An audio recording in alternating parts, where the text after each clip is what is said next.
sebagai orang awam sih, gimana sih kita bisa mengenali gejala awal kalau kita tuh sebenarnya lagi stres? Kan itu pasti ada levelnya ya Pak Dokter ya, nggak mungkin berat dulu, pasti dimulai dari ringan, terus kita tahu bahwa kita stres itu gimana Pak Dokter? Ya, kita tahunya dari stres.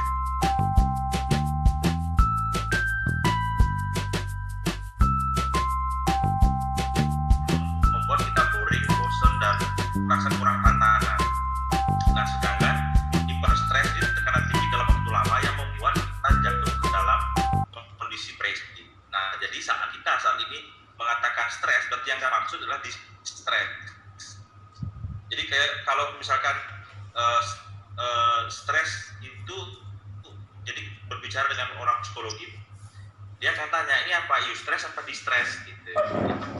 Jadi mekanisme terjadinya distress atau stres ini semua simpel sekali, adanya suatu kejadian, kemudian kita maknai, kemudian memunculkan emosi. Nah, teman-teman, ada orang yang stres melihat anjing galak, ada orang yang suka melihat anjing. Jadi tergantung pemaknaannya di masa lalu. Contohnya adalah ketika seseorang itu melihat orang banyak, kalau seperti beli wayang Skodana demen nepuk naliu ya, tapi ada yang demen nepuk naliu gitu. Nah, itu tergantung pemaknaan kita terhadap orang banyak. Sama ketika kita membuat suatu bisnis, ada yang suka memulai bisnis, ada yang tidak suka. Nah, pemaknaan masyarakat itu perlu dibedakan. Boleh lanjut ya. Nah, stres ini dalam tubuh berpengaruh terhadap otak, fungsi endokrin. Itu kenapa orang yang stres, menstruasinya bisa maju mundur, bisa jerawatan, bisa rambutnya rontok, bisa namanya insomnia, bisa mengalami yang namanya ejakulasi dini, kan? Kemudian bisa muncul neoplasma. Neoplasma ini merupakan sel-sel baru, baik itu dalam bentuk kanker ataupun tumor. Jadi kalau tumor itu yang jinak, kanker itu yang ganas. Bisa saja mempengaruhi sistem saraf otonom. Teman-teman mungkin pernah lihat orang yang tik ya, duduk sendiri itu, jit itu stres jangka panjang itu. Dan itu sering sekali kita bantu di klinik. Kedutan yang tidak terkontrol. Jadi misalkan di bibir kanan saja, tetap gitu dia tidak bisa mengontrol dirinya. Gitu. Apalagi kalau ngeliat cewek cantik gitu ya, ilernya langsung keluar, sekali merah. Nah, itu juga stres sistem saraf otonom. Kemudian mempengaruhi imunitas. Imunitas bisa langsung flu, orang stres itu flu ya. Jadi batuk, jadi deg-degan ya. Dan orang stres sering mengalami percepatan pertumbuhan sel di kulit, sehingga tampak sekali lebih tua ya, karena ada serotonin dan dopamin yang mempengaruhinya. Jadi dari penelitian Dr. Candy Birch, itu dulu stres dikatakan hanya dikemukakan hanya di kepala atau di otak. Apa saja, ternyata tidak. Stres itu melekat di seluruh tubuh. Itu kenapa kalau orang stres kaki dan tangannya nggak bisa ngejar terus, gejir terus, gitu ya. Dan kita bisa lihat dalam suatu jurnal, dalam American Journal of Medicine, itu 84% simptom dari suatu penyakit fisik itu disebabkan karena kecemasan atau stres. Jadi apa yang biasanya dilakukan oleh masyarakat pada umumnya ketika dia stres?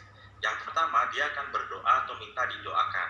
Maksudnya berdoa ini dia berdoa, dia sering semakin rutin ke pura. Coba Anda perhatikan kalau pas jadi caleg itu sering ya, lebih sering ke pura gitu ya. Di wayang Utawidana gitu ya kemarin ya. Pada saat mau nyalek lebih sering ke pura gitu. Atau kita mendatangi orang mohon didoakan, mencoba pasrah, kemudian curhat. Nah, curhat ini punya kekuatan. Kalau kita curhat dalam suatu kelas misalkan, kita akan bilang dorang-orang, nah nulen biar gitu dorang-orang, nah kita 1 bulan kemudian semuanya tahu apa isi curhatan kita, itu kelebihan dari curhat. Kemudian represi, mencoba melupakan dan menguburnya dalam-dalam. Kemudian ini muncul dalam bentuk trauma ya. Jadi begitu kita melihat orang yang mirip dengan memunculkan stresor, itu kita bisa langsung sedih atau marah. Biasanya juga dilakukan dengan berlibur, dalam bahasa Bali disebut melali, agar kita lali ya.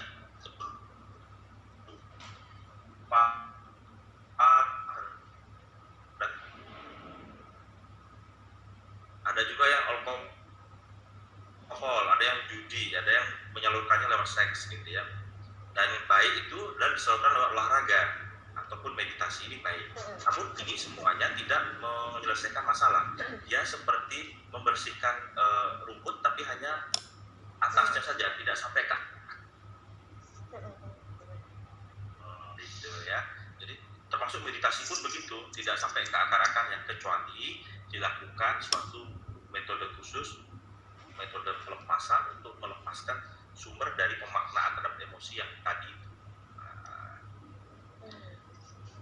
Apa sih arti dari stres itu? Kemudian melahirkan banyak emosi. Emosi yang paling sering adalah marah. Marah ini ternyata memiliki makna itu merasa diperlakukan tidak adil. Contohnya teman-teman di sebelah mendapatkan air, sedangkan kita tidak mendapatkan air, gitu ya. Teman-teman yang kita ikut berjuang memenangkan seseorang yang lain juga ikut berjuang, tapi orang yang lain dapat proyek kita nggak dapat. Nah itu merasa diperlakukan tidak adil, bisa marah loh kita itu ya. Ini yang ketawa ngerti maksud saya ya. Udah dan takut merasa sesuatu yang kok panas semua itu. Semua karena kita pelaku ya. Praksi, jadi bukan akademisi ya.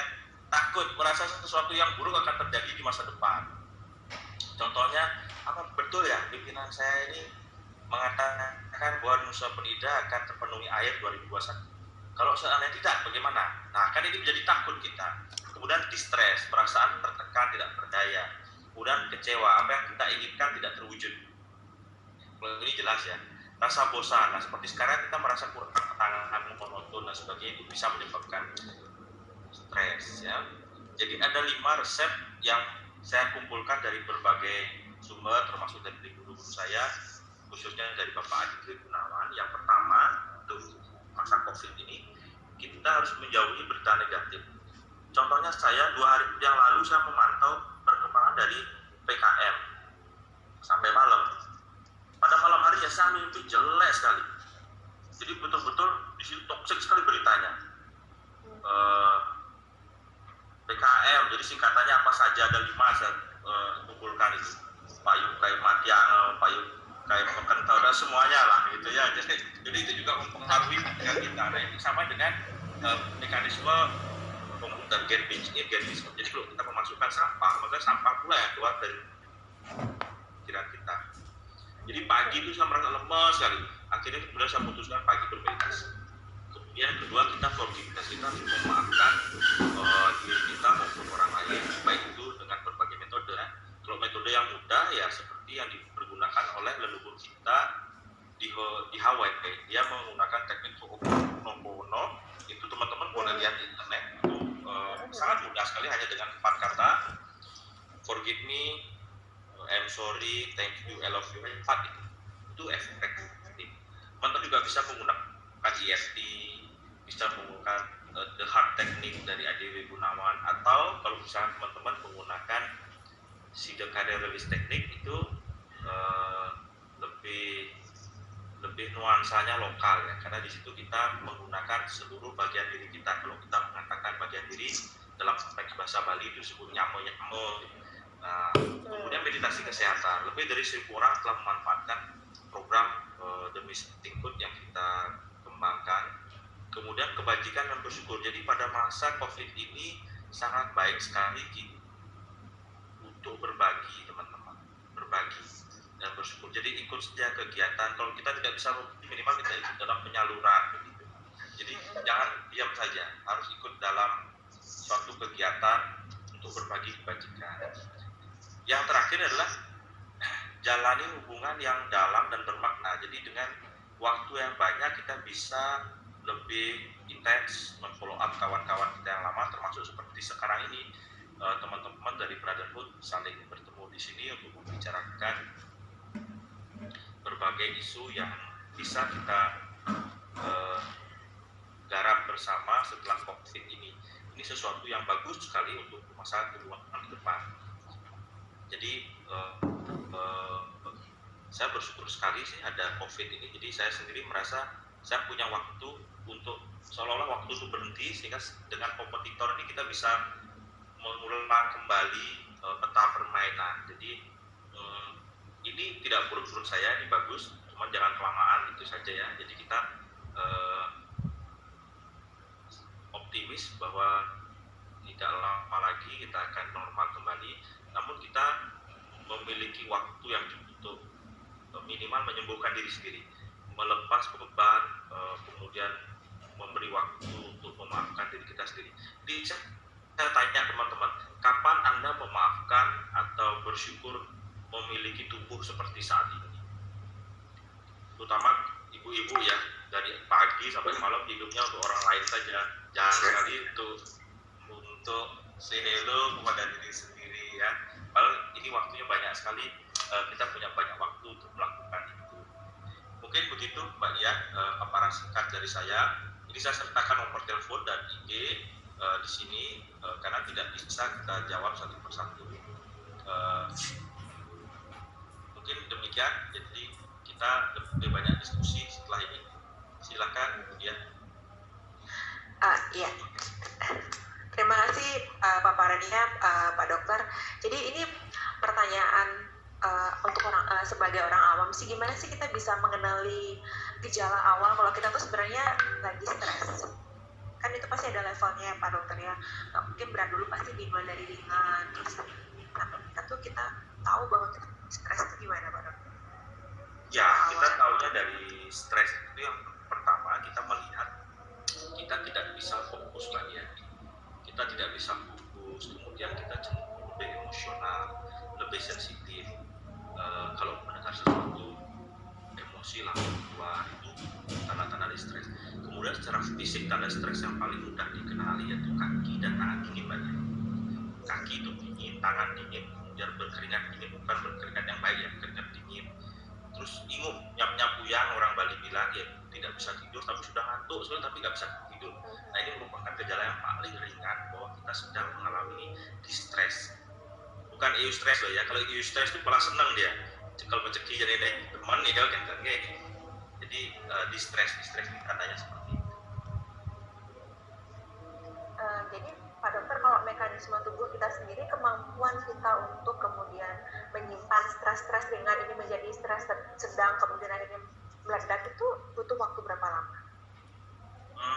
Setiap orang tergantung Mbak Dia, tergantung dari kekuatan mental atau mental toughness-nya. Nah, mental toughness ini sendiri tergantung dari tangki cintanya Mbak Dia.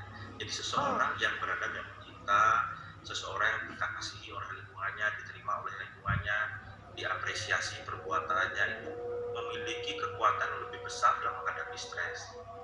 Tapi ketika tangki kasihnya itu kosong, sedikit aja kita senggol akan terjadi loncatan emosional, akan meledak bahasanya ya, meledak langsung karena dia sendiri dalam posisi kosong.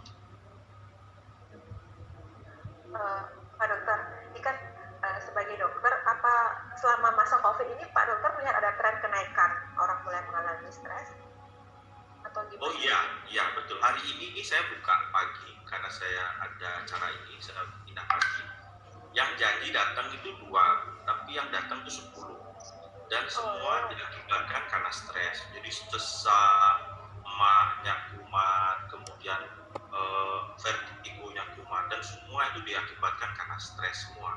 Karena apa? Mereka sudah melalui pemeriksaan spesialis kembali lagi ke kita.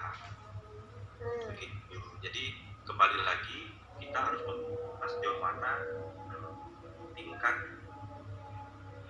tangki kasihnya. Saya selalu tanya, misalnya tadi seorang ibu yang sudah ditinggalkan suaminya, sedangkan anak perempuannya itu bekerja di Nusa Penida, besok harus ke Nusa Penida, dan anak laki-lakinya di kampung. Saya tanya, kapan ibu terakhir kumpul dengan anak-anak?